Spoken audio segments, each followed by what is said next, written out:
This hearing will come to order. Without objection, the chair is authorized to declare recess at any time. Good morning, everyone. Thank you all for being here, and thank you to each of our witnesses for being here. We sincerely appreciate it and are looking forward to a good hearing. Let's see if I can get those words in the right order. Before I continue, I do want to note for the record that we received NASA's testimony less than 24 hours in advance, late again. I'm raising this for the record because I gently raised the issue at a previous NASA hearing, and after having received testimony for the next morning. And we gave sufficient notice for this hearing. It is important for us to be able to review the prepared testimony to get ourselves ready for these hearings. So I expect going forward that we will receive NASA's testimony in the 48-hour window so that we can read and review the testimony in advance of each of the hearings. So just want to make sure we put that on the record. And I'll start with my opening statement.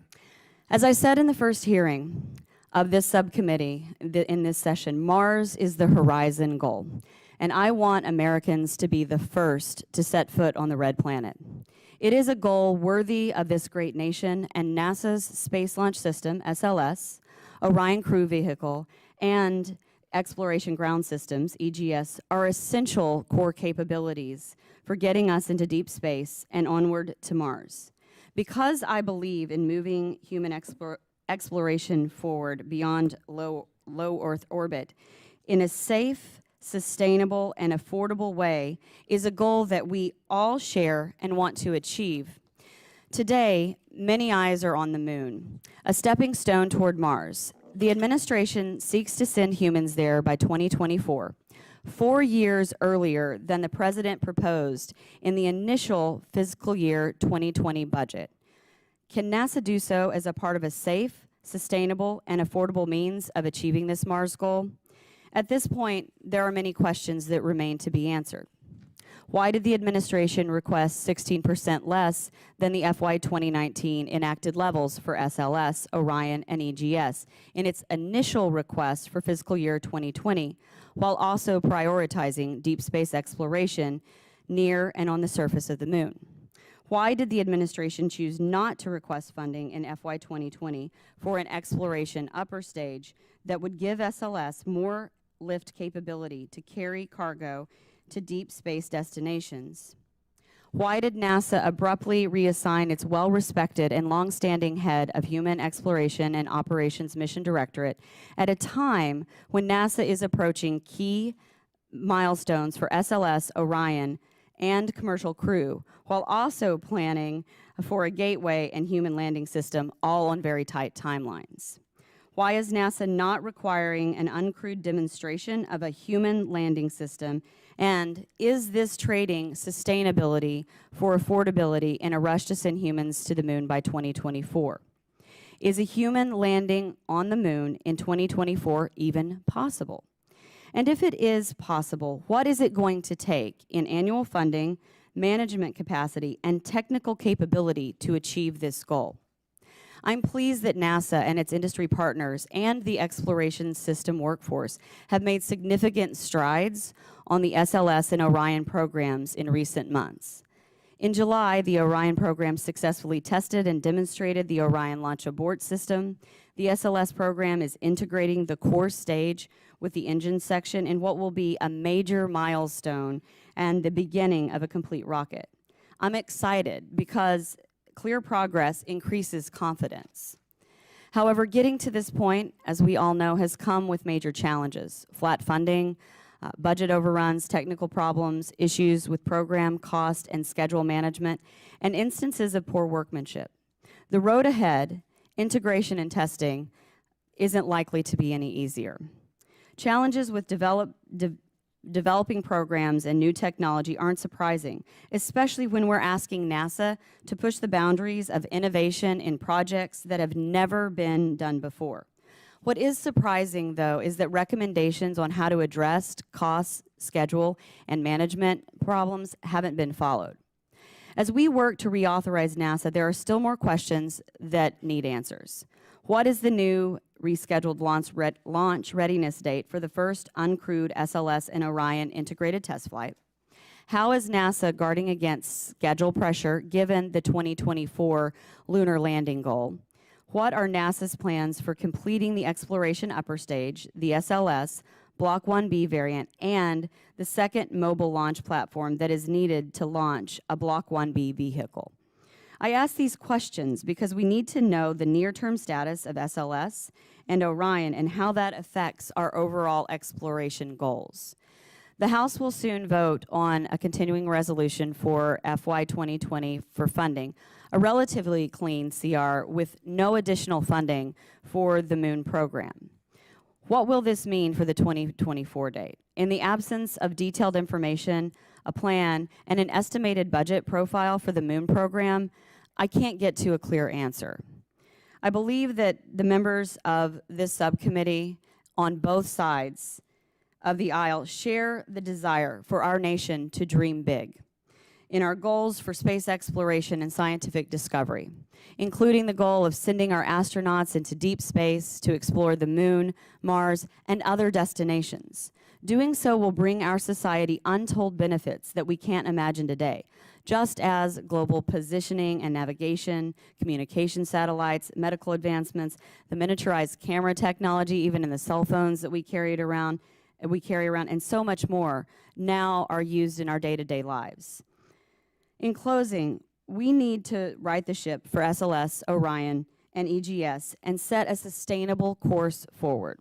But if we're serious about a human exploration program that ultimately leads to landing humans on Mars, we need to build in sustainability, accountability, transparency, and affordability from the start. We need to learn from our challenges in order to set up a structure and manage our future human spaceflight programs for success. I look forward to our witnesses' testimony. Recognize the ranking member for your opening statement. Thank you, Madam Chair. Great to be here, and thank you, witnesses. Looking forward to your testimonies. NASA's long-term goal is laid out consistently in 2005, 2008, 2010, and the 2017 NASA Authorization Acts is to explore the Moon, Mars, and beyond, and stepping stone approach based on available funding. Numerous reports over the last 50 years have all determined that we need at least a 40 to 60-ton launch vehicle, and ideally a 130-ton launch vehicle to conduct any meaningful exploration of deep space. We also need a crew capsule that can operate for extended periods in deep space with sufficient environmental controls and life support systems and in-space propulsion capability and the ability to withstand re-entry from the Moon and from Mars. The Space Launch System, Orion Crew Vehicle, and Exploration Ground Systems are the only systems designed to operate beyond low Earth orbit. They are the tip of the spear of our nation's deep space exploration efforts. SLS and Orion will enable U.S. astronauts to return to the Moon for the first time since Gene Cernan left his daughter's name in the lunar regolith in 1972. As Vice President Pence said in the inaugural meeting of the reestablished National Space Council, we will return American astronauts to the Moon, not only to leave behind footprints and flags, but also to build the foundation that we need to send Americans on to Mars and beyond. I wholeheartedly support the administration's call to return to the Moon and its renewed sense of urgency. This committee has received testimony time and time again that the Moon is the appropriate next destination for our space program. Returning to the Moon does not have to mean delaying a mission to Mars.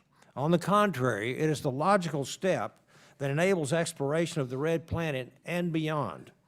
And while I'm excited by the promise of how strategic assets like SLS and Orion will enable Americans to return to the Moon, this committee has a responsibility to conduct oversight to ensure that these programs are successful. All three exploration systems, SLS, Orion, and ground systems, have experienced many delays and cost overruns over the years. Some of the setbacks were caused by administrations that tried to stifle program budgets and even cancel the programs. Some of the issues were caused by unforeseen events like tornadoes and hurricanes, but many of the issues recently were caused by poor execution. As the GAO testimony reports, quote, management and oversight problems are the real drivers behind program cost and schedule growth, unquote. Congress needs to understand where the program is today. What costs, schedule, and performance deliverables can the agency commit to? What is the plan going forward? How will NASA manage future issues to ensure long-term program sustainability? And as I said at the last hearing on these programs, we aren't out of the woods yet, but we can now see the edge of the forest at least. Significant progress has been made, but not as much as we had hoped. We must have that sense of urgency. In order to meet our nation's space exploration goals, it will take focus and discipline, continuity of effort to go forward. The administration and the Congress must not only provide leadership and direction, but we must also appropriately fund and oversee these programs. NASA must develop future exploration architectures that use the capabilities of SLS and Orion to their full potential rather than setting them up for failure. Similarly, NASA and the contractors must execute, and failure to do so could have dire consequences for the whole program, and there will be no one else to blame. The administration has demonstrated its renewed support. Congress consistently funds the program at healthy levels. It is time for NASA and the contractors to deliver. And I'm very thankful that our witnesses are here today to help us better understand where we are in this program and how we plan to move forward. And I look forward to your testimony. And thank you, Madam Chair. I yield back. Thank you, Mr. Babin. The chair now recognizes the chairwoman of the full committee, Ms. Johnson, for an opening statement. Thank you very much, and good morning, and welcome to our witnesses, and thanks to all of the subcommittee members who are present.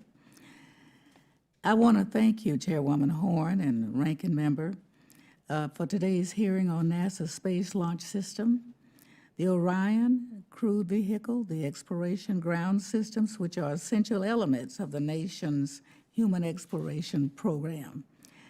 I want to echo Chairwoman Horn's comment about the lateness of NASA's testimony. NASA was provided ample advance notice of this hearing and more than sufficient time to prepare testimony and have it reviewed by OMB or whomever else looks over NASA's testimony these days. The fact that this testimony is overdue is not only frustrating, it leaves members little opportunity to consider NASA's testimony in advance of the hearing. If NASA and the administration can't meet simple hearing deadlines, it doesn't inspire great confidence in their ability to meet the much harder deadline of landing astronauts on the moon by 2024. Turning to the focus of this hearing, we are going to need SLS, Orion, and the associated ground systems as we are going to send our astronauts to the worlds beyond our own, whether it's the moon or Mars or other destinations. We need to be sure they are developed and efficiently and are well managed. I certainly want this nation to explore deep space with humans once again, and I think it is a sentiment shared by members on both sides of the aisle. However, having recently reflected on the 50th anniversary of Apollo 11, it's clear that we need to do it right, safely, sustainably, and affordably. That's not an easy task. The Apollo program was aggressive and bold, but it also featured extensive testing, the efforts of hundreds of thousands of dedicated civil servants and contractors, relative budgetary stability, and an effective organizational structure led by experienced engineers and program managers. It also had the benefit of an extensive series of Mercury and Gemini precursor missions that helped mature the design and operational techniques used in the Apollo program. As I look at the few details that are available on the Trump administration's 2024 moon landing initiative, the contrast with Apollo is striking and troubling. It has been 47 years since we sent astronauts beyond low-level orbit. It has been almost a decade since an American spacecraft and astronauts into space at all. Yet the administration's plan requires astronauts to attempt a lunar landing on only the second crewed flight beyond low Earth orbit, after what by then will have been 50-year hiatus. With no real plans for prior crewed preparatory flights in low Earth orbit, and based on the information available to date, that landing attempt could also be the first flight of the lunar landing and ascent vehicles and transfer vehicles. That is, the schedule doesn't appear to baseline any test flights prior to the first crewed lunar landing attempt. That first lunar landing attempt will also be the first crewed visit to the Gateway. There will be no prior crewed visits to the Gateway to check it out before using it to initiate the lunar landing attempt. And under current plans, it looks like the administration is proposing to have the set of 3 lunar landing system vehicles that do not yet exist, either in government or in private sector, be provided for NASA's use under a fixed-price commercially provided service. That is, the government would not own them or have any significant oversight of their development. And of all this would have to happen by 2024. Moreover, it has now been more than 2 months since the head of NASA Human Exploration and Operations Directorate was removed from his position with no permanent replacement yet identified, even though that position is critical to the success of NASA's exploration and ISS programs. And we have been told not to expect a cost estimate of our budget plan for the President's Moon program before next year. I could go on, but I hope that my point is clear. Rhetoric about American leadership in space and advancing the role of women in space flight is all well and good, but it is not a substitute for a well-planned, well-managed, well-funded, and well-executed exploration program. To date, Congress has not been given a credible basis for believing that the President's Moon 2024 program satisfies any of those criteria. In short, if Congress is to support such a program, the administration is going to have to do a lot more to provide such evidence. I again want to welcome all of our witnesses, and I look forward to your testimony. And with that, Madam Chair, I yield back. Thank you, Chairwoman Johnson. The chair now recognizes the ranking member of the full committee and fellow Oklahoman, Mr. Lucas, for an opening statement. Thank you, Madam Chair. When we celebrated the 50th anniversary of the moon landing this summer, it was a great reminder of the great things that we can achieve with perseverance, technical excellence, and a pioneering spirit. The Trump administration has harnessed this spirit of discovery and focused our human space exploration efforts. By staying the course on programs like Space Launch System, Orion, Exploration Ground Systems, the administration is ensuring that our national goals to explore the moon, Mars, and beyond will be achieved. This support is backed up by this administration with its robust funding request. Year after year, the Trump administration has proposed increased funding for NASA exploration systems, only to have Congress appropriate even more than the administration requested. This year, the administration took the extraordinary step of amending its budget by requesting an additional $1.6 billion to accelerate our return to the moon by 2024.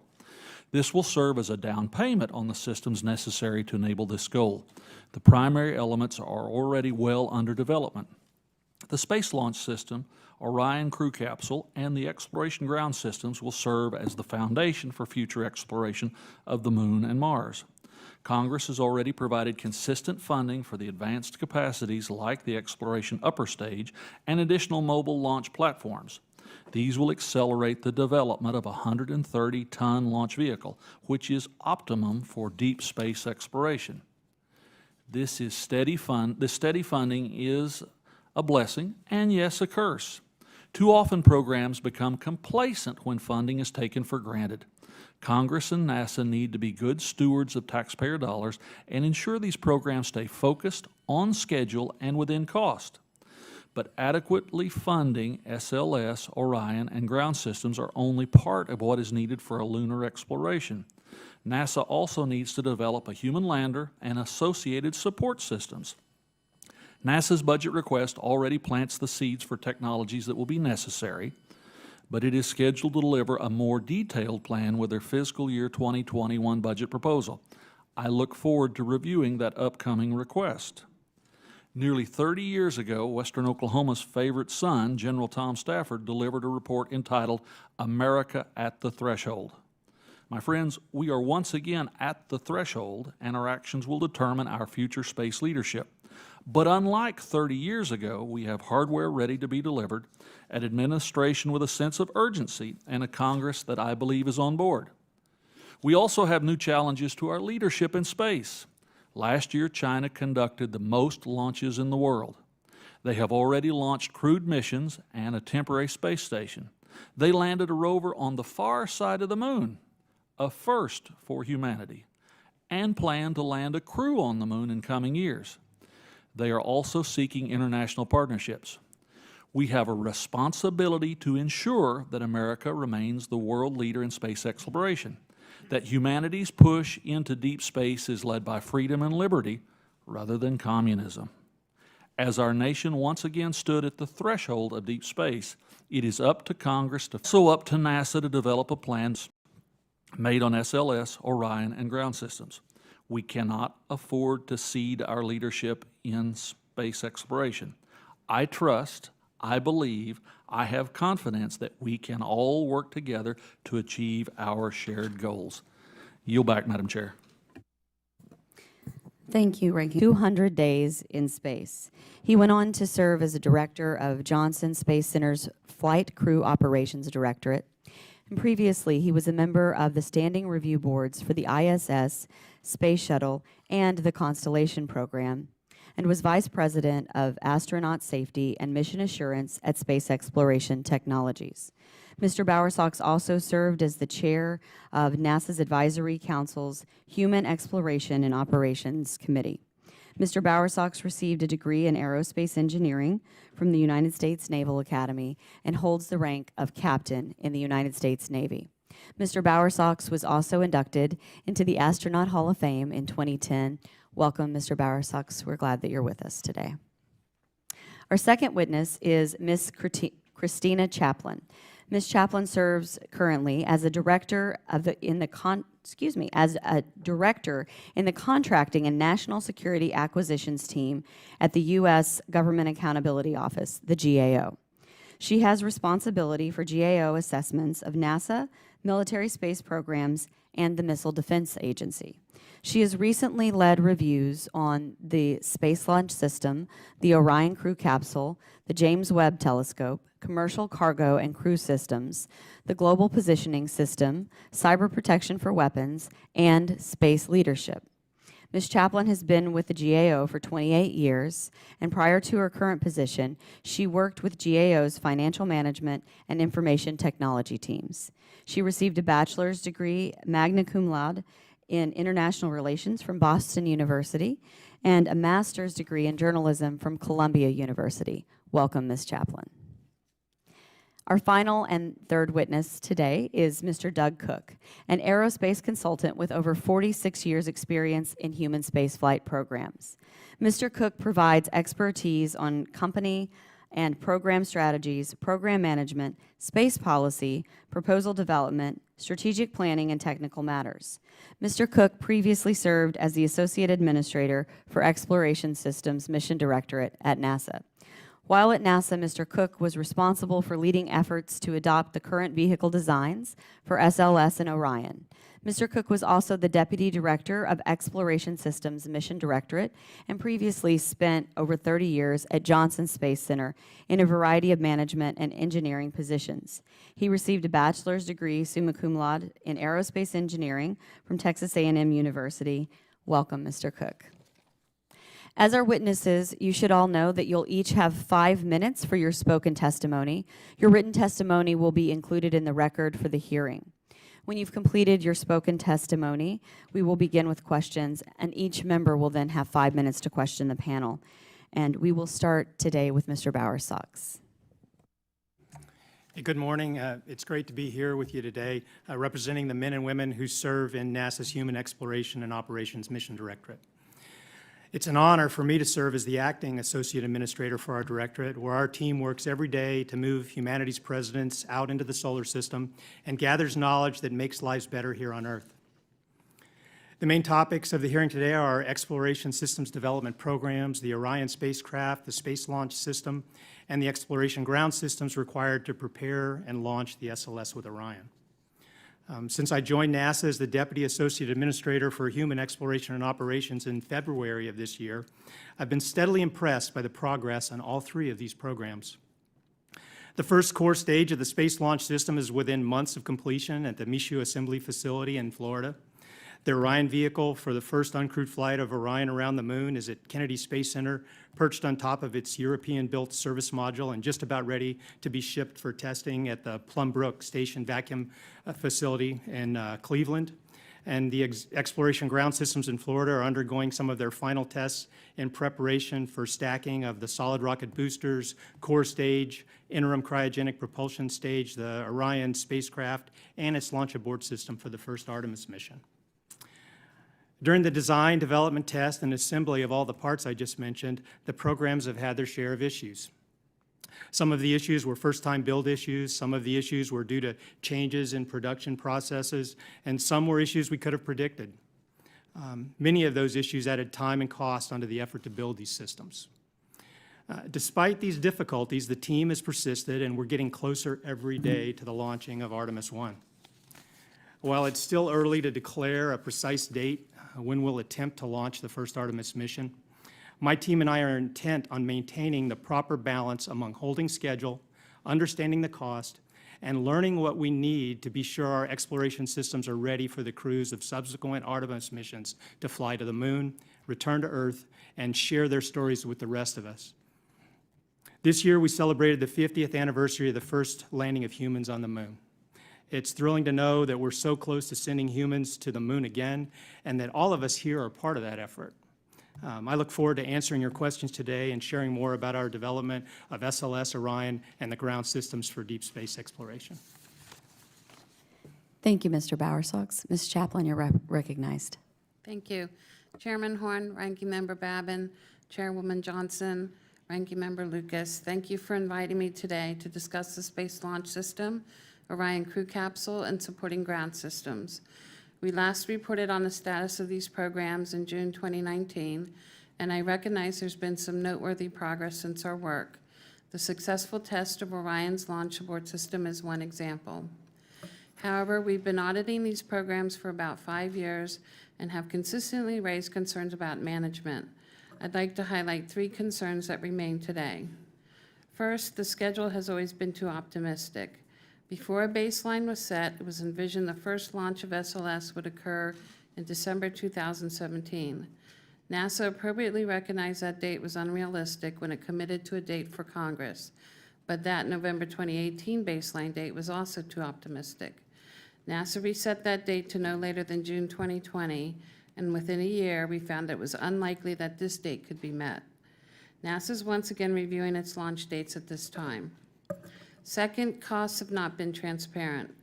For 5 years, we've only had cost estimates for the first flight of SLS and the second flight of Orion.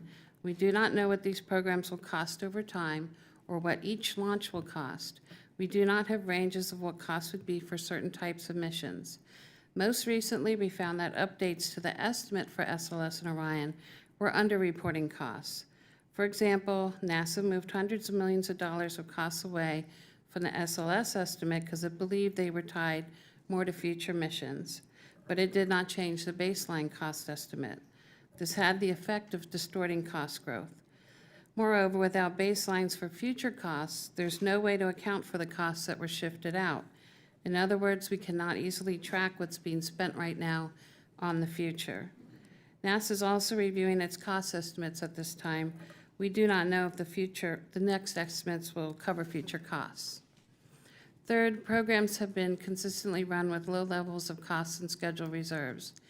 Human spaceflight programs face a wide range of inherent technical design and engineering risks. Many problems that will be encountered are not always easy to anticipate. The best way to prepare for these risks is to set aside cost and schedule reserves. NASA has done so for other major projects, which has contributed to better acquisition performance. Reserves are not a panacea.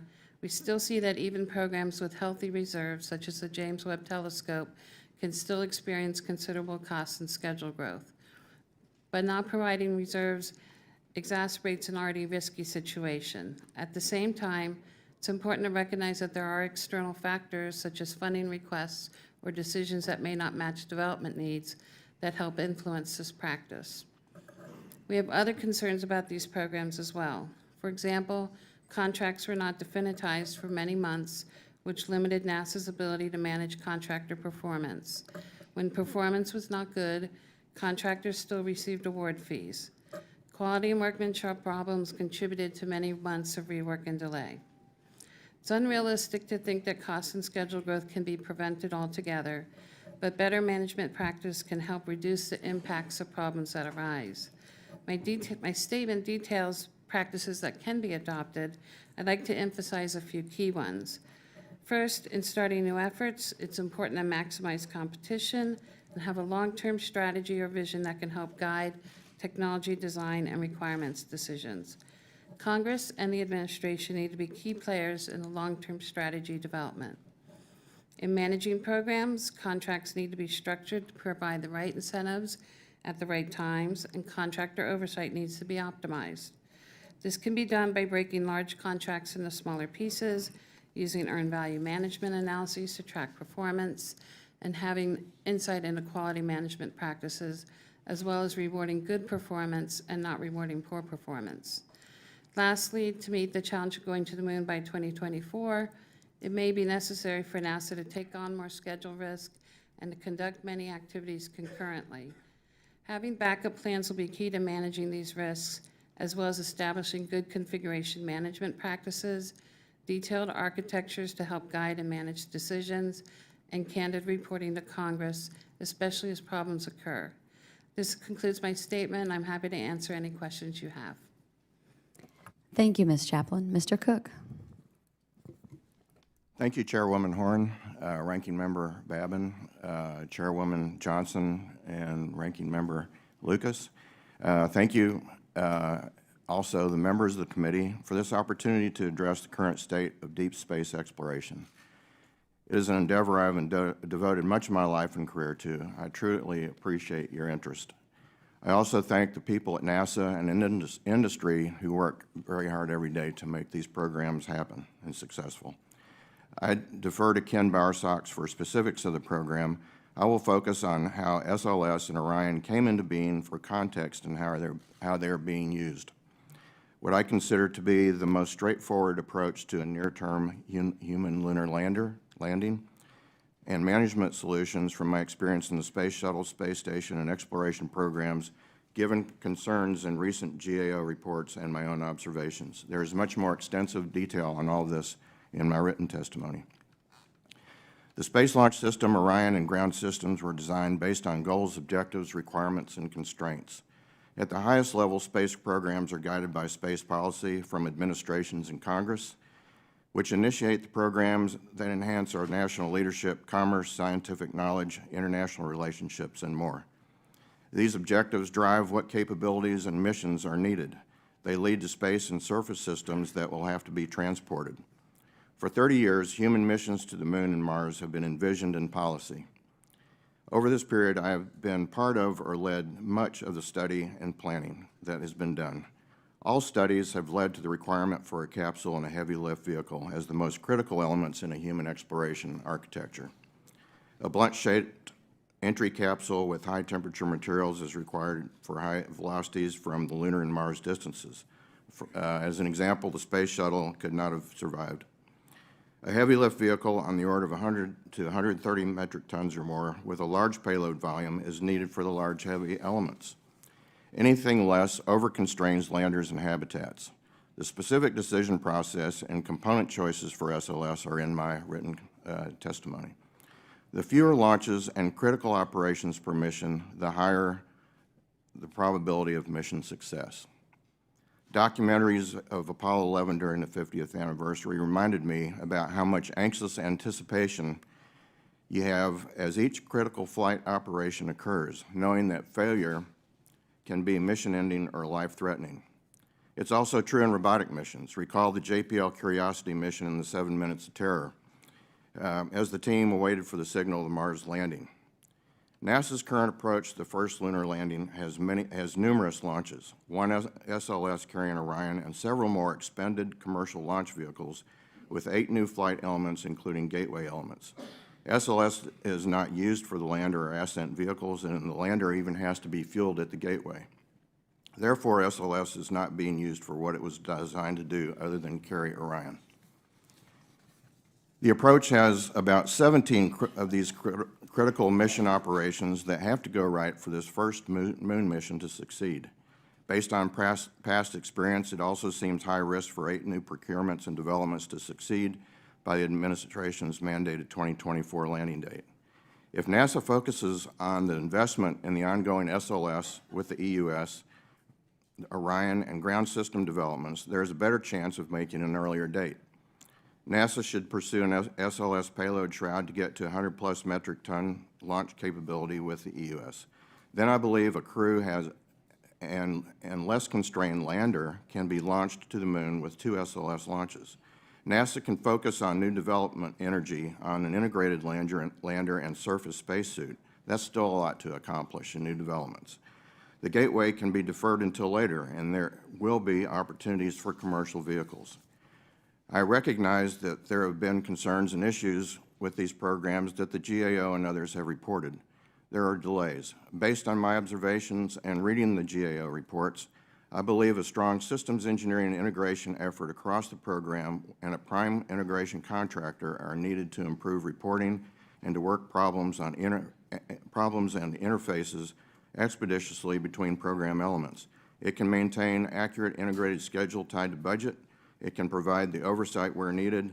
This is what was done on the space station program between Space Station Freedom and International Space Station programs. It was needed. These programs now are 24/7. At this point, there needs to be urgency to get them done. This is a time to bear down on these programs with strong leadership and the organizational structure to take advantage of investments we are making and achieve the earliest possible landing date with capabilities that lead to a sustainable exploration program. I welcome your questions. Thank you. Thank you, Mr. Cooke. We'll now begin with questions. As you could tell, we have many questions. We're all on the same page, I think, clearly on both sides of the aisle here about supporting a strong exploration program and the need to ensure that we do it right and sustainably. So I'm going to start with a few questions, Mr. Bowersox, for you. I'm going to ask you a series of questions, and we'll go through them pretty quickly, and then we'll come to some more. So first question, when will NASA determine a new launch readiness date for EM1, and what are the risks of continuing to delay announcement of a new launch date? Well, right after naming a permanent associate administrator, we expect within a month or two that person would have time to come up with a date that they can be ready to commit to Congress on. Now, I would like to assure you, we've got a schedule we're working internally, but it's what we call a managed to schedule, right? It's a best case schedule.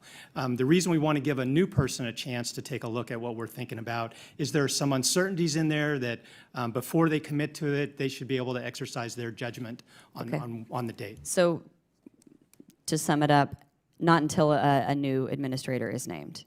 That's the short answer. Yes. Okay. Why haven't Orion and SLS contracts for vehicles beyond EM2 been definitized, and when will they be definitized? What strategy are you using to incentivize contractor performance in these contracts? Well, it's critical to get those contracts in place for Artemis 3. So we're working that very hard. It's one of our top priorities right now. And we expect to have the Orion contract in place within a month or so, very, very soon, more like a year probably for the SLS contract. Okay. Did you carry out, and this is, I think, a very important question in some of the realignments, did you carry out an assessment of the costs, risk, and safety of using a more capable SLS Block 1B versus multiple commercial launches to a stage a lunar landing to Mr. Cooke's point? This is just a yes or no. Was there an analysis conducted? Yes, we've considered that. Okay, so in the analysis, the committee would very much like to see that analysis, and if you can provide that to us, please. So when do you And I plan? should correct, I mean, we have considered it. I have not seen an analysis. But I'll Okay. see what we've got and tell you that. Okay, so it has been considered, but there may not be a full written analysis Yeah, of that. what we're most worried about is having enough cores to do that in time for a 2024 landing. Okay. You know, with our production issues. Okay. And when do you plan to use the EUS on an SLS launch, and what are you doing, what is NASA doing to implement that plan? Right now, we're looking at where we can use EUS. At this point, the earliest we would probably be able to use it is around Artemis 4, but we need to work that internally with our budget estimates. Right now, our current plan would be to go ahead without EUS. That's what's in our official President's budget submission. However, Congress has been very helpful in providing funding for EUS, and so the earliest we would be likely to use it is Artemis 4. Okay. I think any information that you have, we'd like to see an analysis of the decision metrics there. So if you can provide that to us as soon as possible, that would be great. All right, and just to restate what our administrator has said, we want EUS. It would be very helpful in our architecture, and we understand that. Okay. Ms. Chaplain, you raised some very important points, and in my opening statement, noted that we have seen some serious challenges in the SLS, Orion, and EGS during the development. And while we need to right the ship and fix current problems, we're also working on NASA reauthorization. And so looking forward, I have a couple of questions for you. Could you summarize, I'll just give you a few and let you answer at once because I think these go together. Could you summarize some of the lessons learned that can be applied to future programs? And what specifically can this committee and Congress do to ensure that these actions are taken? Finally, is it a matter of oversight, or are there areas that need to be addressed in the authorization to set up the programs for success as we address the issues that we've experienced moving forward? I think much of what has been done is not really, that should be done is not something you can legislate. They're really just basic good practices that NASA should be following. And I think at various times they've been called on to do that. When we look at the problems from like a higher level perspective, we see a couple themes that I'll go through, and I think it'll help you see where we need to target things going forward.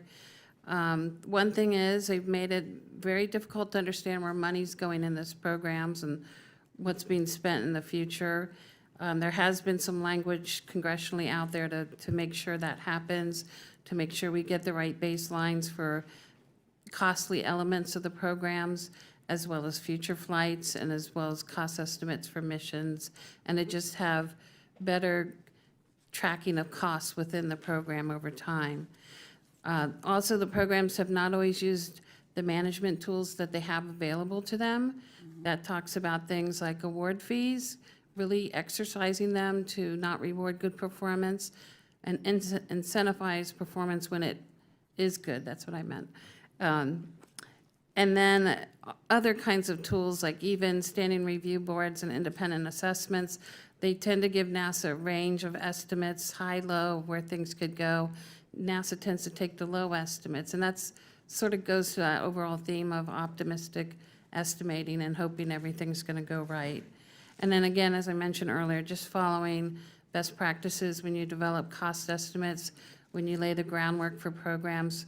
There's a lot that could be done there. There were efforts to adopt some very good practices like joint confidence level for these programs, but I think even in doing that, there's things within those methodologies that could be improved. Thank you very much. Mr. Cooke, I'll have questions for you later, but I want to make sure everybody gets the chance. So, Mr. Babin, you're recognized. Yes, ma'am. Thank you very much.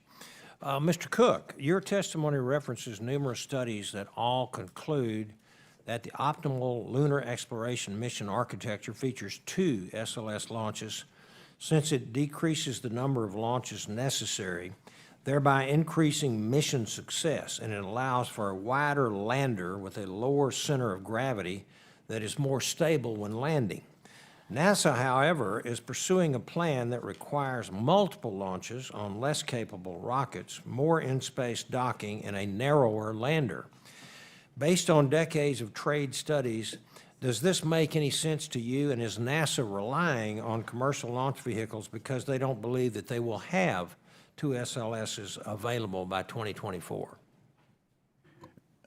My short answer is no, it doesn't make sense to me.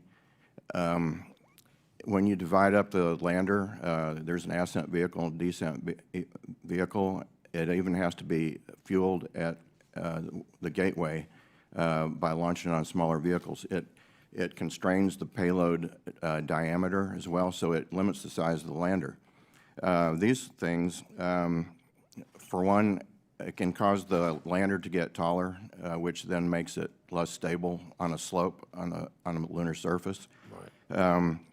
But it also limits what you can fly on it. Right now, the requirements look to be based on entirely on an ascent vehicle for the crew. However, if you do the work to lay out the long-term architecture and what you're actually going to achieve on the moon, it'll have to transport other things like a habitat, potentially, or rovers, and without those requirements, when ending up with a small lander, you may not be able to build the capability that you need to be sustainable. Okay, thank you. And also, Mr. Cooke, the Orion crew vehicle and the European service module are less capable than the Apollo command module and service module because the European service module is based on the automated transfer vehicle that provided cargo to the ISS. This led NASA to propose a transfer vehicle in their concept of operations for a moon landing. The NASA Aerospace Safety Advisory Panel recently stated that the ESM propulsion system continues to raise issues that affect both safety and schedule. Why doesn't NASA just ensure that the European service module meets the requirement of enabling a crewed lunar landing rather than starting an entirely new development? The service module is obviously key to the architecture in terms of getting the crew where they need to go. The distribution of where propulsion goes in the fuel needs to be worked out. I believe NASA needs to really own the lunar landing and get the architecture together to do it most effectively. Okay. And then, Mr. Bowersox, what does NASA need to do regarding spacesuits to enable a crewed landing in 2024? Does NASA plan to change the plans that they laid out in the spacesuit plan delivered to Congress a few years ago? Well, our current plan is to have the suit developed at the Johnson Space Center. There's been a lot of work that's been going on there for years and years since I was an astronaut. And we're going to build on that work to have JSC manage a program and develop a lunar suit for us. Okay, great. And then one other question for you. Recently, we heard of potential issues with the delivery of the Orion spacecraft to Plumbrook for testing. Apparently, the margins for the Super Guppy, the airplane that is planned to transport the spacecraft, could be insufficient to handle a potential emergency landing based on the weight of Orion and the container that it's shipped in. What is the status of this review? And will Orion make it to Plumbrook on schedule?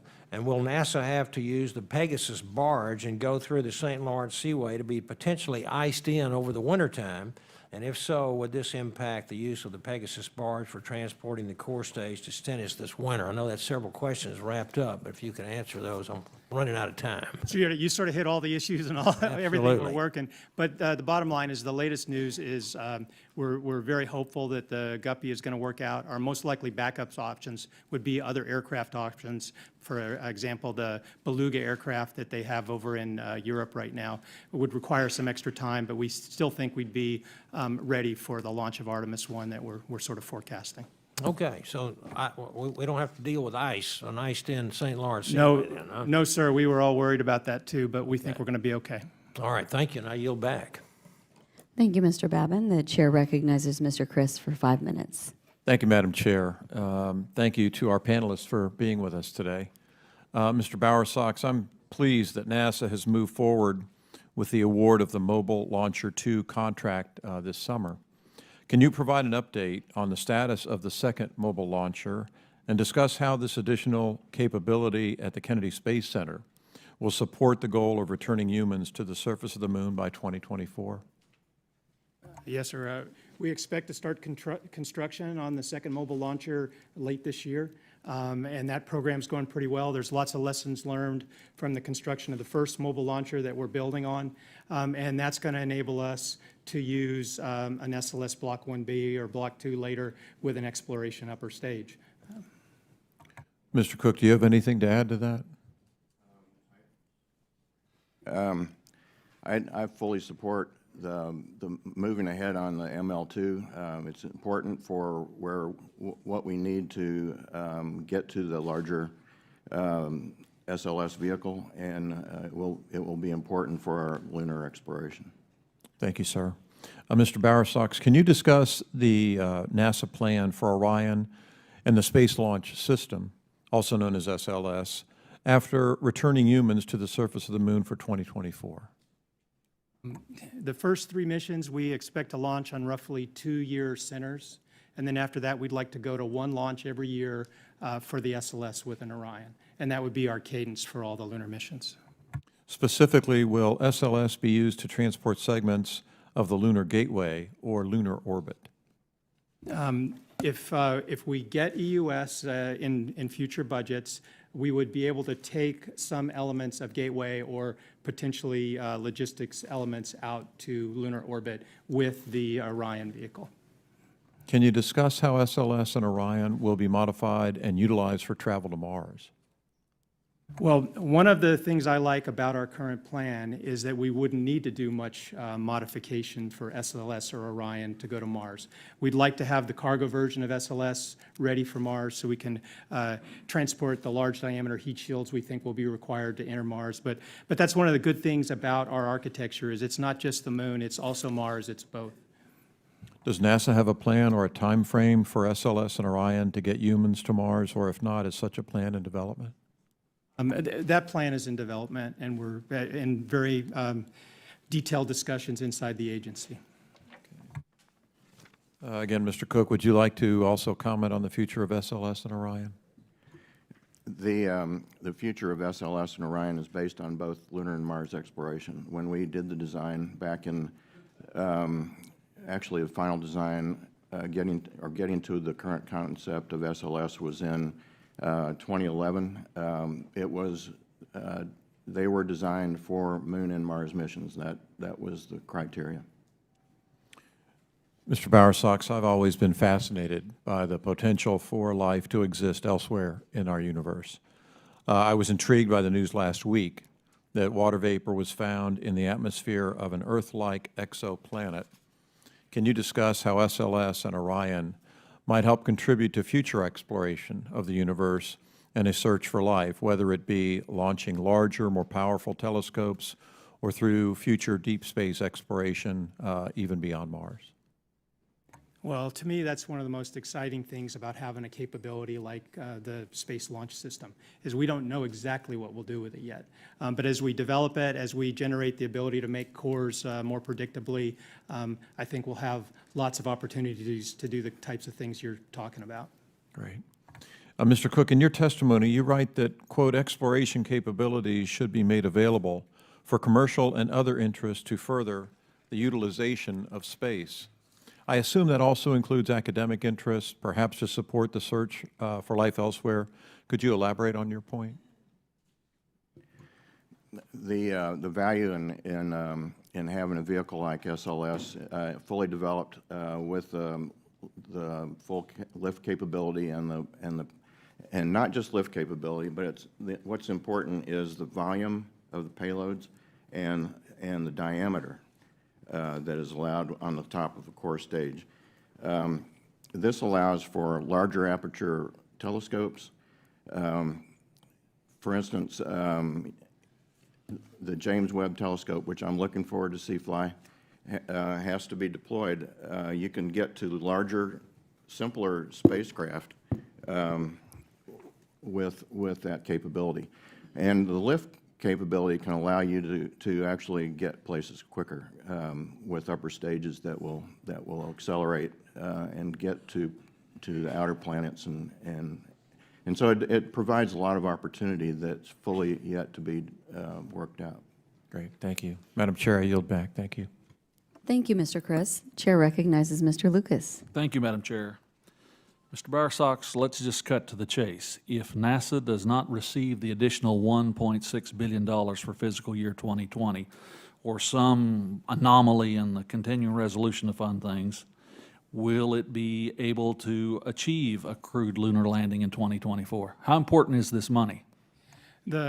The amendment and the ability to spend that money if we have a continuing resolution is critical to getting to the lunar surface in 2024. We need it to start our human landing system program. So basically, it blows a big hole in the program if we are not properly funding you. Well, we wouldn't give Makes up, it more complicated. but How it about makes that? it much, much harder. Yes, sir. Mr. Cooke, let's go back to, again, the 20,000-foot view, as we would say in western Oklahoma. How does exploration of the moon enable us to explore Mars? Please.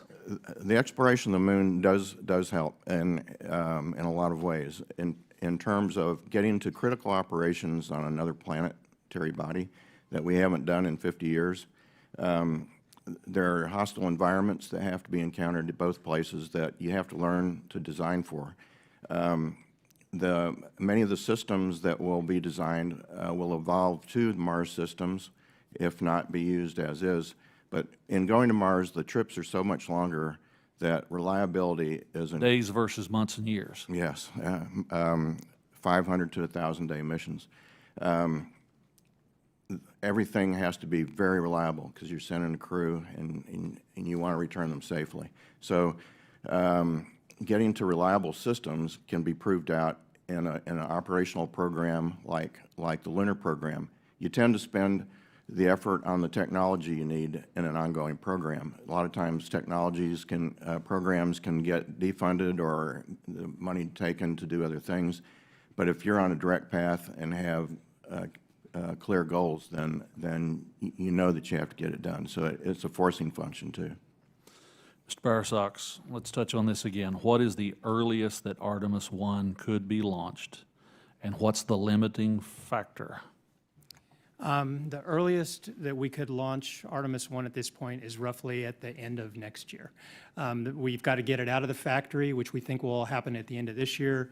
We have at best 5 to 6 months for testing and another 5 to 6 months of processing at the Cape before we could launch. And then if you start throwing in weather delays, any potential technical problems, anything that we have to fix after we fire the engines, that adds on extra time, and it's just hard to say exactly what will happen until we get there. But at this stage, you have a certain amount of time built in the concept of going at the end of 2020, correct? Yes, sir. We've got some likely delays that are based on previous programs and previous performance, but there's lots of judgment involved in interpreting those numbers. Mr. Cooke, the Aerospace Safety Advisory Panel often cites the launch rate of SLS as a concern. What's the maximum number of times SLS could launch in a year? And what would those limiting factors be when we're up and going? My understanding that the current rate is going to be 2 a year. I don't know the limit on what they are. Ken can probably speak to that, but I am concerned about the rate because when we start going to Mars, you're going to have to go more than twice a year to get assembled the vehicles that you have. It'll take on the order of 6 or more SLS launches at full capability to send a crew to Mars. So they can't wait for however many years that is. So it's important to get the rate up. Speaking of that, Mr. Bowersox, Henry Ford demonstrated a century ago that if you move enough product down the assembly line, cost will come down, efficiencies will increase. So after the initial development of SLS and Orion, NASA will transition to operation contracts for the procurement. What cost reductions does NASA expect to see in that next generation of contract? Well, we're working those contracts now, so I don't really want to get into specifics, but we expect to see some reduction and some improvement in the rate with which we can produce the cores at the Michoud Assembly Facility. And we'll need those savings to achieve that greater production rate. With that, I yield back, Madam Chair. Thank you, Mr. Lucas. The chair recognizes Ms. Hill. Thank you so much, Madam Chair. I have a couple questions. Mr. Bowersox, what is the current status of the prime contracts for the SLS core stages and Orion crew capsules beyond Artemis II? The contracts are in negotiation. We're closer on getting the actual contract signed for Orion for Artemis III and beyond. We expect that fairly soon and expect on the order of a year before we'll see the core stage contract work. Now, in the meantime, in order to purchase long lead items so we don't have delays, we work on undefinitized contract actions, letter contracts to buy long lead parts. And there's some risk in doing that contract risk, but that's what we're doing. Do you think NASA will be transitioning those procurements to fixed price contracts from cost plus contracts? What we've been trying to do is for each of the contracts transition from cost plus to fixed price. Sometimes it happens during the contract. Okay. And Ms. Chaplain and Mr. Cooke, can you each comment on NASA's decisions on when to use cost plus versus fixed price contracts for SLS and Orion procurement? I would say generally for space programs, when you transition to the phase where you are producing higher numbers of whatever spacecraft there is, that's your opportunity to really get into the fixed price contracting. When you're in the earlier stages, there's a lot of uncertainties about what you're doing. The government does need to take on more risk at those stages unless they have plenty of contractors willing to sign up for prices that might not be well understood. I totally agree with with Ms. Chaplain. Great. One aspect of this, though, is in getting to fixed price on, say, on SLS is it's not just the core stage, it's boosters, it's engines, and NASA is currently the integrator. If you want to get to a fixed price on a launch vehicle, it would seem to me that it would be better to have that combined under a prime contract that then has control, where the owner of the prime contract has control of all the processes and can actually bring some of these efficiencies to bear. That makes sense. And then, Mr. Bowersox, the GAO reported in its assessment in June 2019 of the Human Exploration Systems programs that because both SLS and Orion cost and schedule have exceeded the contract values, NASA plans to renegotiate the Boeing contract for the first two SLS core stages and the exploration upper stage and modify the cost and period of performance aspects of the contract with Lockheed Martin for the first Orion crew capsules. So can you talk about the current status of those updates? I know that you said things are underway. That it's in process, and we'll talk about all that when we have a named associate administrator. Great. And can you just say that is NASA modifying the award fee and incentive structure in the renegotiated contracts? One of the things we're looking at for everything we're doing is how we're handling incentives. We want to incentivize the performance that we desire from our contractors. And I mean, I think we can all agree we're not seeing the performance we want, and so we should be looking at those. Great. And in that same assessment, it showed that the prior work showed that the integration and testing phase of development often reveals unforeseen challenges leading to cost growth and schedule delays. Anything you want to add to why that is? Well, the first time you try anything, it's harder. And we are seeing a lot of improvements the second time we do things, the second Orion build, the second core stage build. There's great progress there. And so we have we have a great chance to do better on 3, 4, 5 in each of the production lines. So given those, how it tends to be unforeseen things that come up, how much cost and schedule margins or reserve would you recommend for SLS and Orion heading into this integration and testing phase? Well, at this point, we'll take as much extra reserve as we can get, right? But we don't think we need to ask for a lot more than what we put in the budget at this point. And in the next phase, we should be more predictable. It's the new programs where we really want to be thinking about reserves so that we have flexibility. Yes, ma'am. And Ms. Chaplain, what are the top risks to cost and schedule that you see for SLS and Orion integration and testing? So I still see a lot of risk ahead. It would be a different type of risk because you're putting things together, shaking them up and down, testing them, firing them, and all those activities tend to reveal problems that need to be fixed that could cause a bit of rework. You might have to go back in the vehicles, reopen them, and adjust components. If you look at the James Webb program, we saw substantial delays, substantial problems come up in integration and testing. They might be focused on a very small screw, a valve, things like that, but they can cause a lot of delay. Great.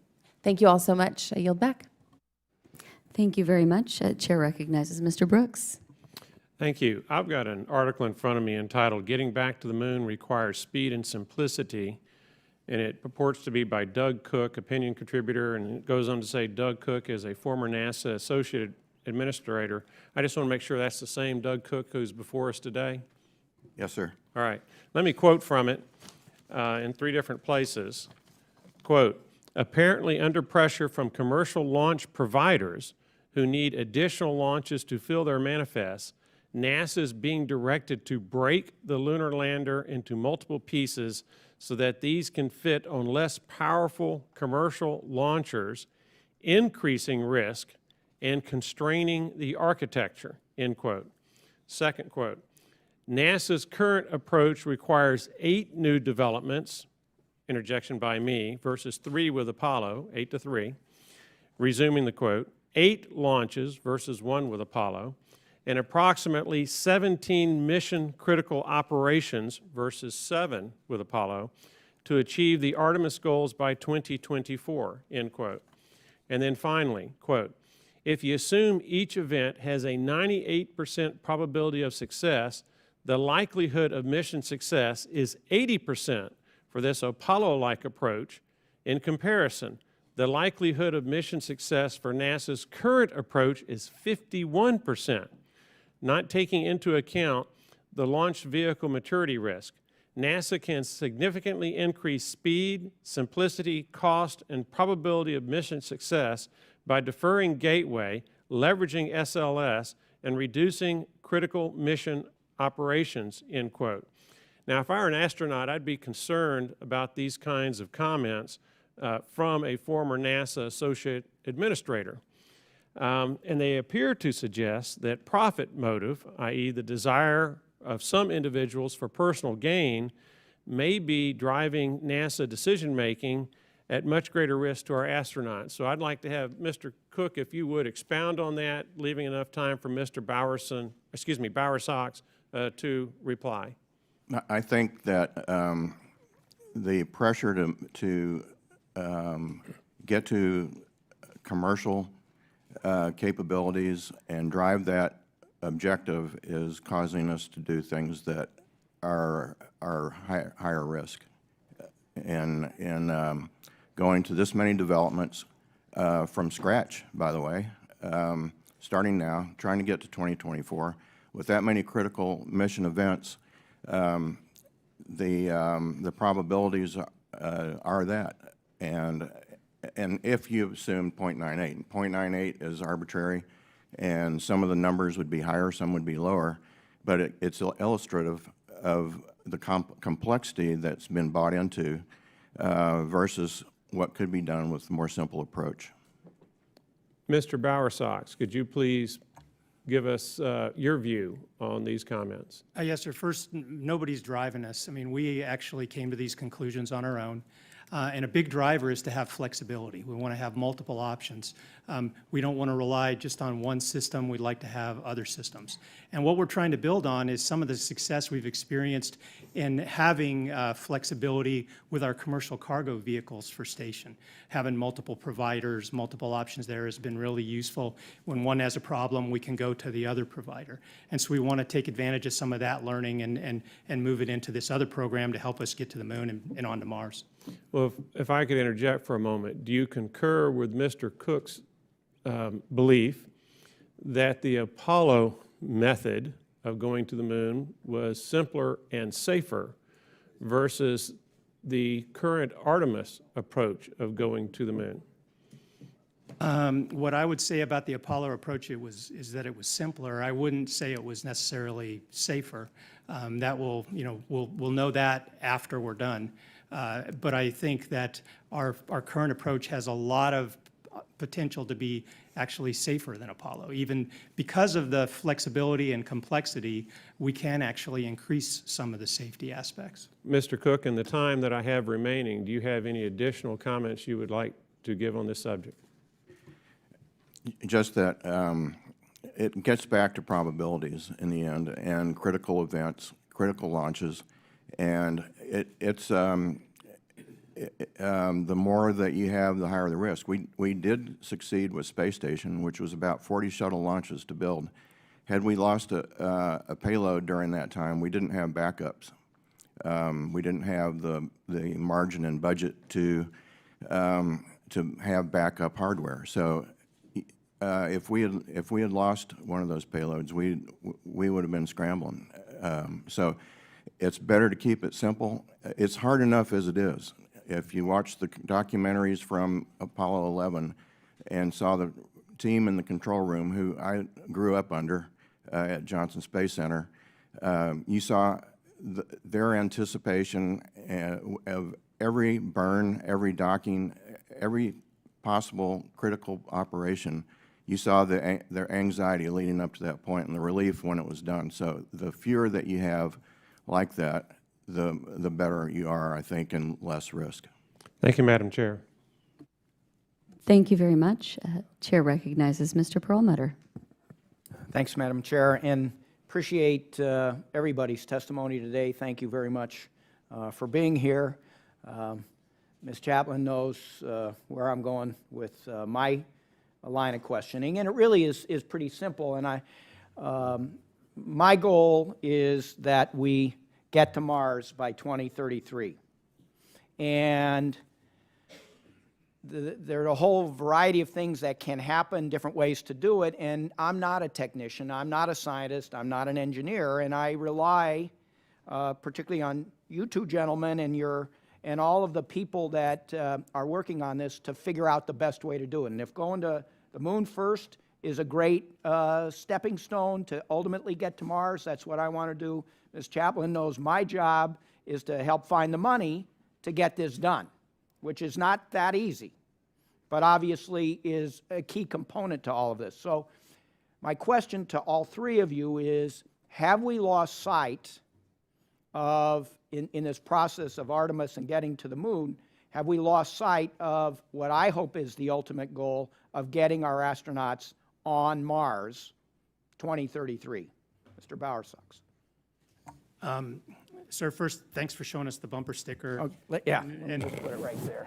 I love to see your excitement, and I share it. I want you to know that. And I want to assure you that the Artemis program is part of our Moon to Mars effort, and we have worked really hard to keep the horizon goal of Mars in sight in all of our integrated planning. Ms. Chaplain, since you get to kind of watch this from the money side. Right. It would have been a challenge, even without this focus on Moon right now, to get to Mars, if that's all we focused on. It's going to be a big challenge to get to the Moon again by 2024.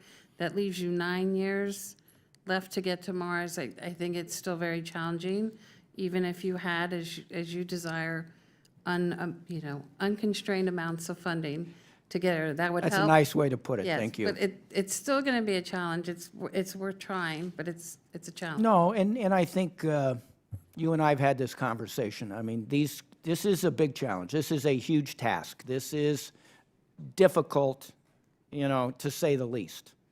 But there are ways to do it, and I think we have the capability. And as you and I have talked about, this is going to be, in my hope is it's NASA-driven, it's public-private, and it's international in scope, so that there are others assisting in partnership with us getting to Mars. But my job is to work with you and our appropriators to make sure the funding is available as the technology develops and the plans develop. Mr. Cooke, please. Yes, I'm fully on board with getting to Mars, and think that for the reasons I stated earlier, the moon is an important step and helps force the technologies and the operational capabilities to do that. In fact, I talked about deferring the gateway for the first lunar lander, but a gateway, in my view, could be the prototype for a Mars transit vehicle. And if you did it that way, tested out those technologies and life support systems, the power and propulsion element that's a part of it now is high efficiency propulsion for in space. Those kind of things, if they're tested out right and thought out and not hurried, they can end up being prototypes for the mission, for the actual in-flight mission to Mars. So I think it fits together, but it takes putting together a long-term plan so that you see where each of these aspects fits in the big scheme of things. Okay. Thank you all. I yield back to the chair. Thank you very much, Mr. Perlmutter. I realize I should have said I recognize Mr. Perlmutter and his bumper sticker. We knew that was coming. The chair recognizes Mr. Posey. Thank you, Madam Chair, for holding this hearing, and I thank the witnesses for coming and sharing with us today. Previous IG and GAO reports have indicated there have been some issues with the exploration ground system software. I wonder if you could update me on the status of that. Mr. Bowersox first. The latest I'm hearing is that we're getting through those issues, and we should be on track to meet whatever earliest Artemis 1 date we can get. When we can get the stage there, the ground system's going to be ready, is what I'm hearing. Anyone else want to comment? I'd say just generally the delays being experienced on the hardware side has given the software side more time to work out their issues. The hardest part is always on the ground system side that is at Kennedy, because they have to respond to any changing requirements from Orion and SLS. So to the extent that there's still some changes going on, there'll always be some changes going on the software side. Okay, thank you. Following up on a question of Mr. Chris previously asked about the second mobile launch platform, why did it take so long to issue a contract for that? I'll get back to you on details on that one, sir. I'm not exactly sure. That was a little before my time, but I know we're underway right now and planning to start construction at the end of the year. You know, has the delay of construction prevent SLS from complying with the NASA authorization requirements to reach a 130-ton launch capacity? I wouldn't say that delay is going to interfere with reaching that particular goal. There's probably other complexities that might delay us from getting to that goal, but it is still our eventual goal at around Artemis 9 or 10. Okay. How confident are you that we'll have boots on the moon by 2024? How confident? Well, I wouldn't bet my oldest child's upcoming birthday present or anything like that. But what I'll tell you is having that aggressive goal is really good for us. It is helping us focus. It's helping us keep track of what's important inside our agency. And so we're working towards it as hard as we can. And I think it's healthy for our whole organization. Do you think we'll make it? Well, we're going to do our best to make it. But like I said, what's important is that we launch when we're ready, that we have a successful mission when it launches. And I'm not going to sit here and tell you that just arbitrarily we're going to make it. We have to have a lot of things come together to make it happen. We have to get our funding. We have to balance our resources with our requirements. And then we've got to execute it really well. And so there's a lot of risk to making the date, but we want to try to do it. Okay. Mr. Cooke, what do you think? Where are you placing your bets? I would agree with Ken on what he said. I think it's important to have the urgency in the program to get things done. These programs require constant problem solving, and there's a way to go to get to the moon based on the things that have to be done. But the sense of urgency is important in programs, so that it's not business as usual. You're working off problems. But I support getting to the moon as soon as possible. I don't have insight into the exact program schedules and details, but so I couldn't honestly say, but I support getting there as quickly as possible. Okay. Ms. Chaplain? Yeah, I also agree that having aspirational goals is good. It's still a lot of risk in getting there. You're having to manage a lot of programs that need a lot of new development within a short period of time. But to manage things like that, there are some things you can do, like having a very detailed architecture to help you manage all that overlap that you're going to be experiencing. Having good configuration management, so when changes are introduced, people can really weigh the cost of those changes and the effects they have and understand the implications that they have. Having good visibility into progress and being very open and transparent is very necessary so that you guys understand what's ahead and maybe what more resources are needed. And then having very good communication lines within the agency and with contractors is important. All right.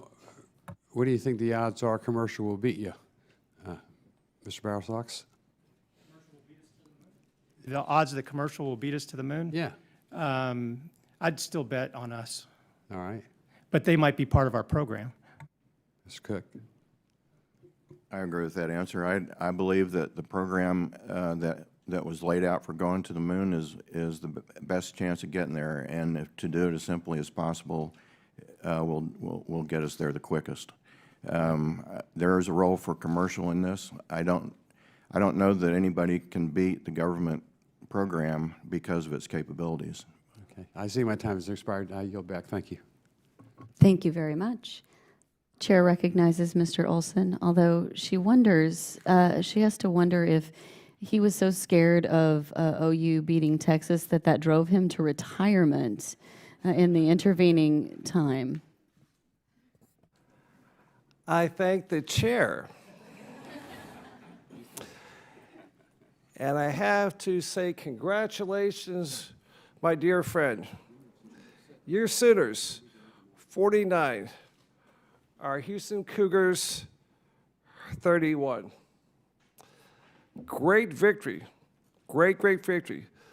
But I'd like to point out that never, ever would have happened without a native Texan, your quarterback from Brian Babin's district, Jalen Hurts. And as my dear friend knows, there's this big game called the Red River Rivalry. Hook 'em Horns beat Oklahoma. You notice which school he chose. He made some mistakes. Went to Alabama first. Thank you, Mr. Bowersox, for talking about the focus at NASA and Johnson Space Center. I moved there in the summer of 1972. Apollo 16 had come home. Apollo 17 was the last mission to fly that December. I saw the excitement, the focus, and then we hit the 1970s. Just nothing of importance. 3 Skylab missions, Apollo, Soyuz, just nothing, kind of this lack of focus, malaise, flying the space shuttle, building the space station, all the focus again, constellations wiped out, no focus. Then we're going back to the moon, more focus. And so as you guys said, I think that's right mission for us. My concern is we built a Saturn V rocket for one mission, to take 3 people in a craft that can land on the moon to the moon and bring them back. The SLS was made out of a concept of going back to deep space, not a mission per se at the time, to take it there. So my question is, has there been challenges molding that rocket to the ever-changing Mars, moon, whatever missions? Is it on track? Challenge we can help out with? Because I know it's tough. Apollo was very clear. Moon, 3 men come back. This one, Mars, moon, deep space. Any concerns there? Well, you're pointing out a really good problem. And that is, if you change your approach too often, then the whole process can become muddled and it can make it difficult to get where you're going. I think that's something that you guys can help us with, is consistency of direction and help us maintain a consistent approach. And that will give us a much better likelihood of reaching our horizon goal of Mars with the moon to develop that capability. Thank you. And then I got to focus on the Johnson Space Center because that's by my home. And this question is both you again, Mr. Bowersox, and Mr. Cooke. What role should JSC have in astronaut training and mission operations for things like Gateway and Lunar Lander? How do these lunar landers, how are they being taken care of at the same stringency as the Apollo missions? Because that expertise, while fading, is still by the Johnson Space Center. and now it looks like that may be going to Marshall. So my question is, are you satisfied? Can we help get this right? Because I think we have the expertise there for the landers, the gateway. Well, first of all, one of the things we try to do at the agency is balance out our activity across all of our centers so we can take advantage of the best at each center.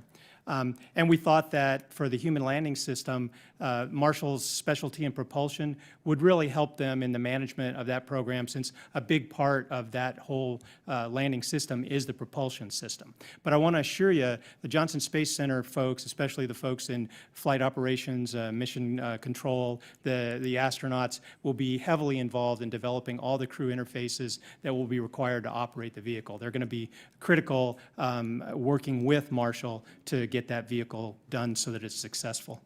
Mr. Cooke, any comments to that, sir? I totally agree with what Ken is saying. I think the Center for Human Spaceflight Mission Operations is in Houston. It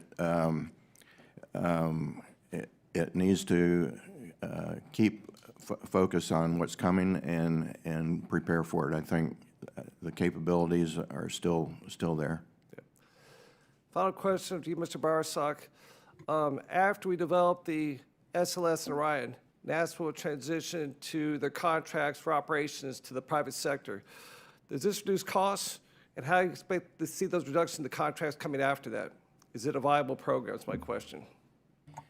Well, part of the idea of increasing the amount of programs we do commercially is to get more fixed price contracts and get more competitive incentives to help reduce the costs. I mean, that's one of the things we're trying to do so that we can do more with the resources that we have. But we still have to prove that that's really going to occur, right? There's still some risk that it won't. But we're seeing positive signs with our commercial cargo providers. And those are my questions. I just want to get the chairwoman involved in a current endeavor we all support. I'm sure you do, Mr. Bowersox. Go Navy, beat Army. I yield back. Thank you, sir. As you can tell, we don't have any fun on this committee either. The chair recognizes Mr. Waltz. Thank you, Madam Chairwoman. And as a 23-year veteran, I have to say, go Army, be Navy. It's bipartisan. Hey, Mr. Bowersox and Mr. Cooke and Ms. Chaplain, I just have to take a step back, and I know you just had questions along these lines from Mr. Olson. I get asked by Floridians all the time where space is really in our DNA, and folks follow this very closely down in my district in Northeast Florida. I was asked by a constituent the other day why NASA can't go over there in Space Museum and dust that lunar lander off, upgrade that thing, and get it back on the SLS that you're rebuilding, and let's go. And we laugh, and that obviously skips over a lot of technical details, but it does get to the heart of the issue of why a lot of Americans and a lot of Floridians struggle to understand why it feels like we are inventing the wheel. We did this a long time ago with a lot less technology, and so as someone who's new to this committee, I cringe when I hear it's going to take us another 6 years to develop a spacesuit, or that we're talking decades to get back to where we were decades ago. So can you kind of just elevate a little bit? Because I think all of us in this committee and all of us who care about space exploration are going to continue to make the case and have to make the case of not why this is worth the funding, but why it is taking so much time and so much effort and so many delays and so much money, frankly, to get back to where we were. Well, first, that's a great question, and it's something that I think about every day. I think we've done it before. Why is it so hard to do it again? And one of the things I see is we do things differently now, and often we want to take less risk. And that is one of the biggest challenges we've got. So I keep trying to get people to go back and look at what we actually did on the lunar module for Apollo. What did we do with the suits back then? From a process-wise From a and a process culture point of view and a culture point of view, to help remind us of the type of risks that we accepted in the past, and to see if it's appropriate to inform our risk decisions in the future.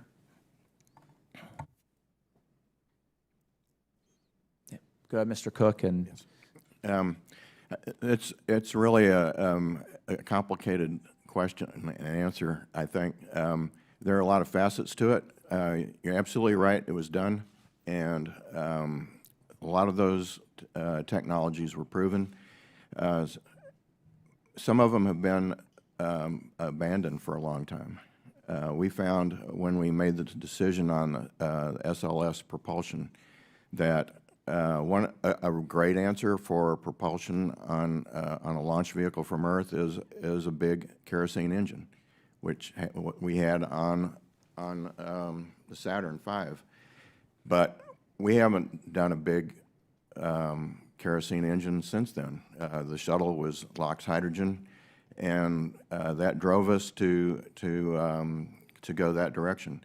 So we can walk away from capabilities that take some time to get back. Now, on the other hand, it shouldn't really take all that long to develop some of these things. I am fully on board with getting them done as quickly as possible, and actually, if you have some urgency, it keeps alternate ideas and new requirements from creeping in, which is part of the reason it does take longer. Because you're talking about the great idea factory. Yeah, the great ideas that we call in the Army. So we because we have more capability and technology, we want to fit them in somehow. I mean, it's typical for an engineer to want to make things better. So we get trapped in that to some degree, I think. So just in the interest of time, what I really want to get to, and the chairwoman mentioned it. What do you think NASA needs from the Congress and the administration, particularly as this committee works towards a reauthorization, to meet our goals of getting on the moon? I know we have the broad agency announcement out for a commercial human landing center. We've discussed in the terms of the committee has discussed in the context of Artemis that NASA plans to award contracts at least one provider that can safely deliver humans to the moon annually, beginning in '24. What do we need? What do we need to get done this year, short, medium term, to hit that goal? Well, first, we appreciate your support, and we know we've got it. Consistent guidance and the resources. And for this year, what we need is that budget amendment so we can get the landing systems awarded, get those contracts out, because that's our long pole right now for getting to the lunar surface. And what would you say is the drop-dead date? Oh, let me use a better term. What would you say is the outside window of the date to get that contract actually awarded? Well, roughly the end of the year. And then, it slips after we go past the end of the year is what I'd say. Okay. Thank you. Madam Chairwoman, I yield. Thank you, Mr. Waltz. The chair recognizes Mr. Weber. Thank you, Madam Chair, for allowing me to sit in here and audit your class. I've learned more about football today than I thought I'd ever know. Mr. Cooke, I know you were at NASA for a few years during the Obama administration when Lori Garver served as deputy administrator. I would remind the committee that Ms. Garver is one of the architects of the policies that actually terminated the Space Shuttle and the follow-on Constellation program, which wound up resulting in our dependence on the Russians for access to the International Space Station since 2011, almost a decade now. Mr. Cooke, she has penned an op-ed, Ms. Garver has, on July 18th, 2019, about NASA's purview, in her opinion. Have you read that article by chance? I don't recall it right off. Okay. Well, she read it's 2 days before the Apollo 11 anniversary, where she advocates actually for the termination of NASA's human exploration programs and the return to the moon, which she calls, quote, meaningless new goals, end quote, and said NASA should instead be turned into an agency to study global warming. And you've not read that article. It's Washington Post, July 18th, 2019. I did read it. Yeah. Okay. I didn't remember. Becoming a bit more familiar, sounding a bit more familiar now. Based on your experience, you've been around a long time, 45 years, as I read your bio in the space program. Based on that experience, does it surprise you that she would be advocating against NASA's human spaceflight programs and to focus NASA basically on global warming research at the expense of the space program? I don't want to get into differences, you know, of that nature necessarily, but it doesn't really surprise me. I obviously That's fair enough. I feel differently. Sure, Obviously. obviously, and I appreciate that. Do you perceive any danger of that actually happening? I honestly don't know. I think that you all in Congress have kept us on a course in human exploration for a long time and have been the conscience of various ideas that have floated in and out.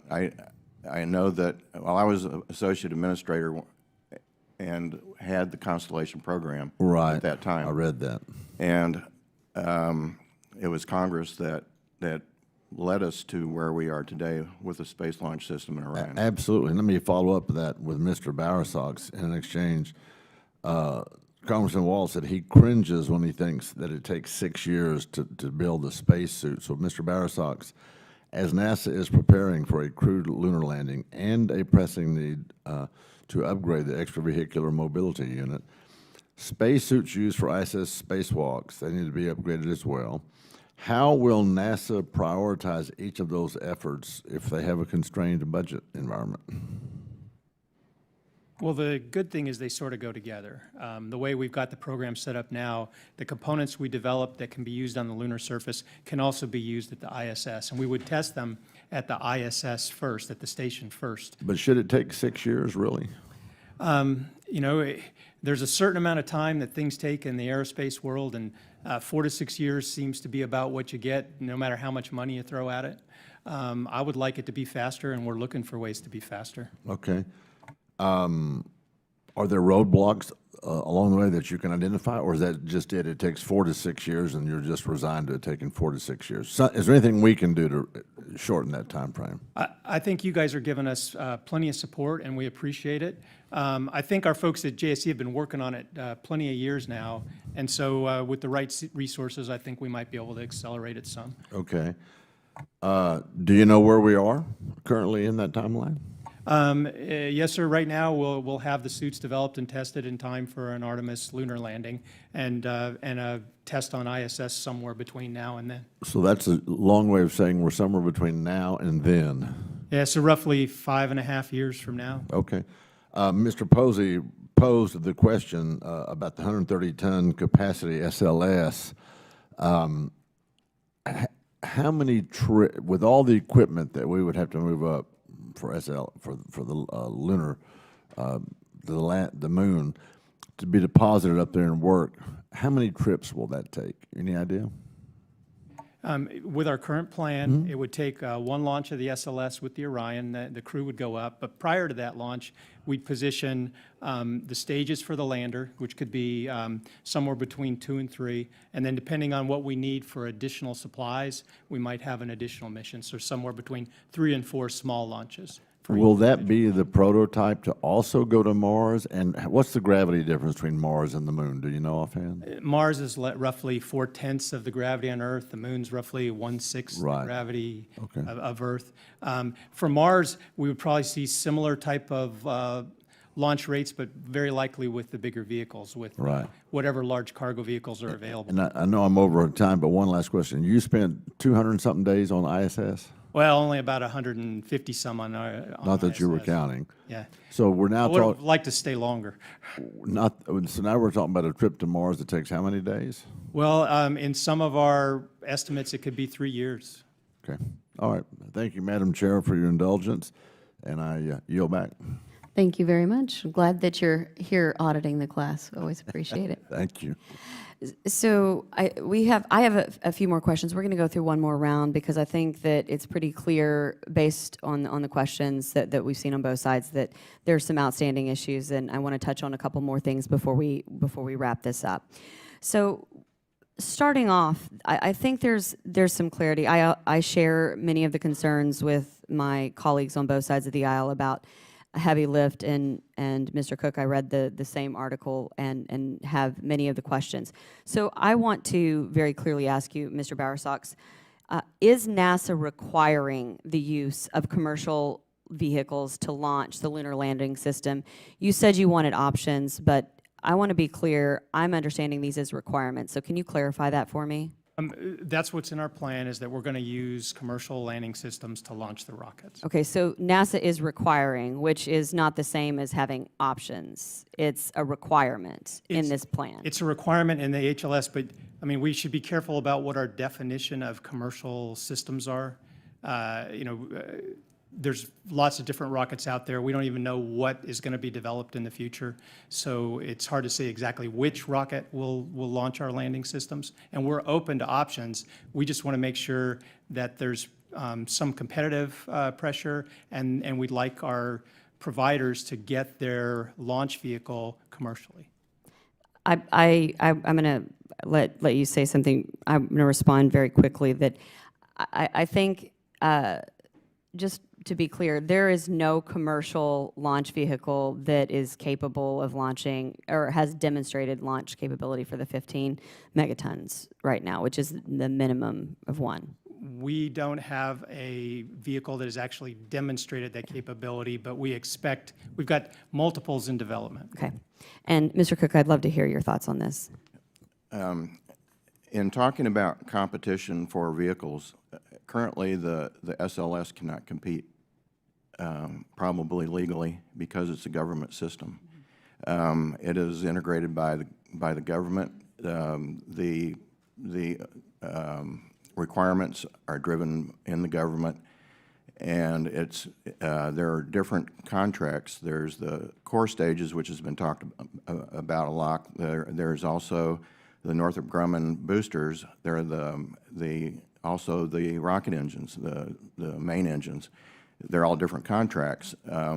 As a government-owned and operated program, I don't think legally it can compete if it's to be a competition. Thank you. That was an important clarification. And I have many more follow-ups on that. We're talking about the heavy lift needs and capabilities. And Mr. Cooke, I'd love to hear a little bit more on that point, because if we're talking about a human, I agree, a schedule and goals that are lofty are important, and we've also seen some of the challenges in the lack of certainty when we've gone back and forth, and I think that's what we're working on, is to build certainty into this as much as we can, because there's a lot of unknowns unknowns that we're going to discover as we do the hard things moving forward. And it seems clear to me that there is a need for a heavy lift launch vehicle, and there is a vast distance between what SLS has been planned for and the heavy lift portion of that and some of these others. So I think my question to you, Mr. Cooke, is what difference that would make practically in breaking it up. I know we've talked about risk and in having a more integrated system in our pathway to the moon, to Mars, using the moon as an interim step. I think it's very important that you be able to launch as much integrated hardware as you can without having to assemble it, which brings on complications. It potentially creates heavier interfaces between them. When you join two pieces of space hardware, they are berthed or docked, and they have connections. They have fluid transfers. If you can integrate that on the ground and have it tested, it's much simpler than trying to put it together in space, which will require an incredible amount of analysis and planning operationally, and risk in it actually happening correctly. So being able to launch an integrated lander all at once is a simpler, more straightforward approach, and it provides more. Having the larger volume and mass capability allows it to be the size it needs to be for transporting the various elements that will go to the moon, not just the ascent vehicle, but also habitats. Another thing is going to a small lander, because of the constraints currently placed on having it launch on a commercial launch vehicle, may drive the fuel that's used on the lander to be storable, like what we call hypergolic fuels, that are different than fuels that you might use that you get from the moon. There's hydrogen and oxygen on the moon in the form of ice, we think, in the craters at the poles. And if you're using storable fuels on your lander, that's one less place you can bring that to bear, and I think diminishes the possibility of commercial development at the moon. Thank you. That's very helpful. And adding on, I've got a couple more follow-ups, and then I think we have just one more individual that wants to ask a second round of questions. Following up on that, I would just like to reiterate that the analysis about cost and benefit, I believe that there is value in developing commercial capabilities. There is absolutely a space for it. We've seen it in so many other places. And I am concerned that the decisions are not being driven by what is most efficient or effective and what is most cost efficient. And to reiterate that seeing those analyses from NASA and having the assurance that NASA is going to respond to the GAO request and to follow these procedures is critical. This is an investment of our taxpayer dollars, and we are all, I think, on this committee on board in understanding the need for us to help set course that can be followed and prevent some of the stops and starts, and to advocating for sufficient funding. And it's very difficult for us to do that if we don't know what the cost analysis is, if we don't have transparency, if we don't see that the analysis has been done, if there is a decision that has been made that is not based on the most clear path. We know part of this is risky, and going, strapping people to rockets and sending them out of Earth's orbit is always going to be risky. And it's also an endeavor worth undertaking. And as the committee with responsibility for oversight and authorization, it's also incumbent upon us to ensure that our taxpayer dollars are being spent wisely and that our investments as a nation are being guided.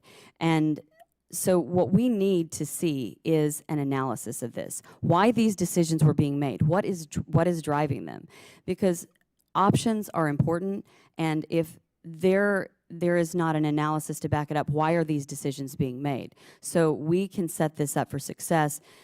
Ms. Chaplain's report really shows many of these things, and it's not to undermine NASA. In fact, I think it's to support our human exploration program, that we need full visibility on these decisions so that we can better advocate and educate the public and our colleagues about what is happening and what it's going to take to get this done.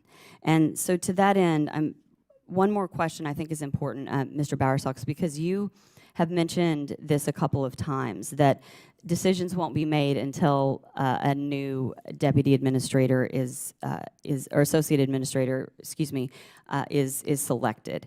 So my question is, has NASA identified finalists? How close are we? Because working on type timelines is impacted by the lack of an individual who can make those critical decisions. So where is NASA in that process? Well, at first I want to reassure you, we're working tactically every day to make the decisions that need to be made and moving forward on anything that could compromise our 2024 date. And NASA, I'm not handling the selection. It's being handled by our 9th floor A suite. They're working really hard talking to candidates, and I think they've got a goal to actually be through with that process by the end of the year. And it's hard work, and we want to give them all the time they need because we want them to find the right candidate, right? We could be in a lot worse situation if we got the wrong candidate into the job. Thank you very much. Ms. Hill, you're recognized. Thank you so much. Mr. Bowersox, just wanted to follow up on a letter that the OIG sent indicating that NASA will use the first 3 SLS flights for the Artemis missions, and as a result, could not have an SLS available for the Europa Clipper until at least 2025. Is that accurate? Right now, we think that's accurate. Okay. What's the status of development of the cargo variant of the SLS payload fairing that would be used by Europa Clipper? Well, right now, by law, there's certain work that we have to provide to launch Clipper, and so we have a cargo fairing for Clipper in work. And as part of the negotiations for this follow-on core contract that we talked about earlier, from 3 through 12, we're hoping that we can get to the flight rate where we would actually be able to provide an SLS to launch Clipper. But again, that requires performance that we haven't seen. So NASA stated that it's aiming for an SLS launch cadence of approximately 1 per year.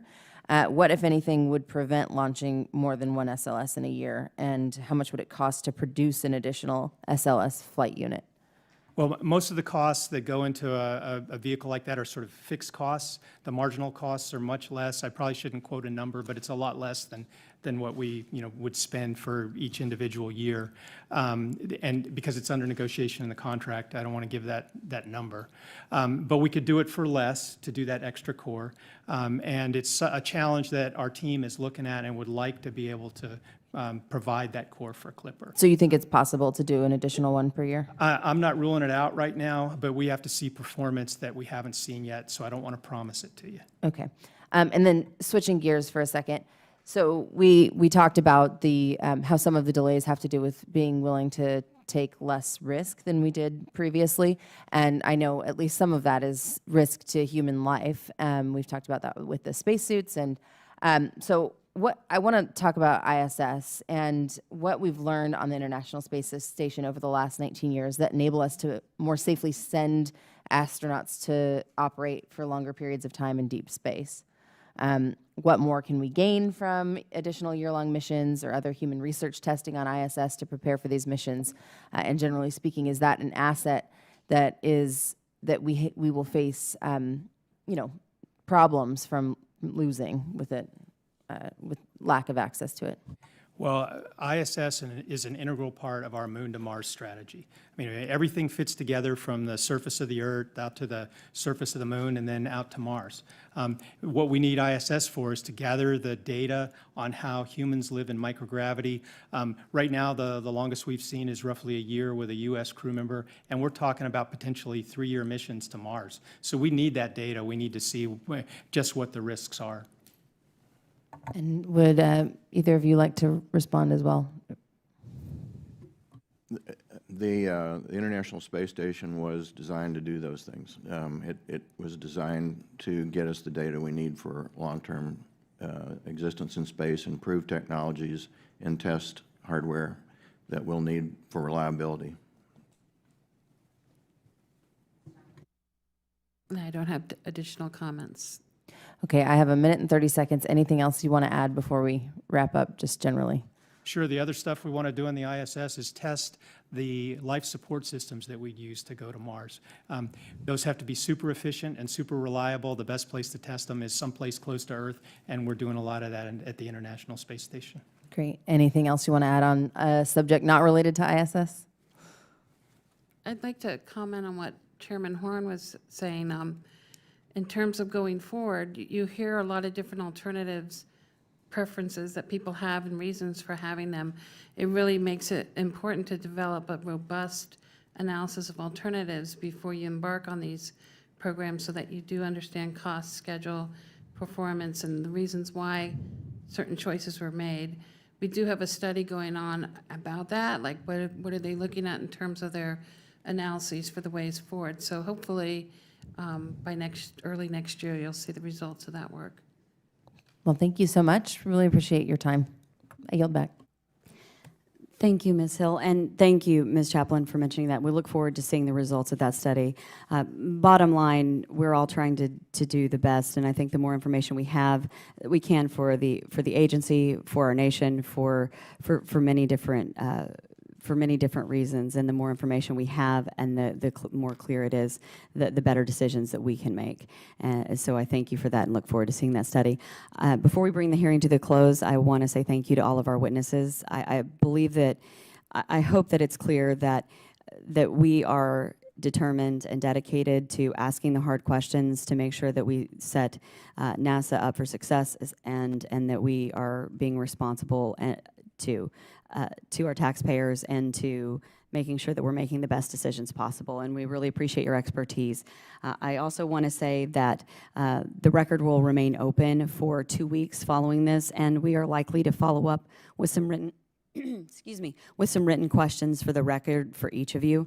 Again, thank you to the witnesses. Thank you to everyone who's here and to the other committee members for your participation. And we're now adjourned.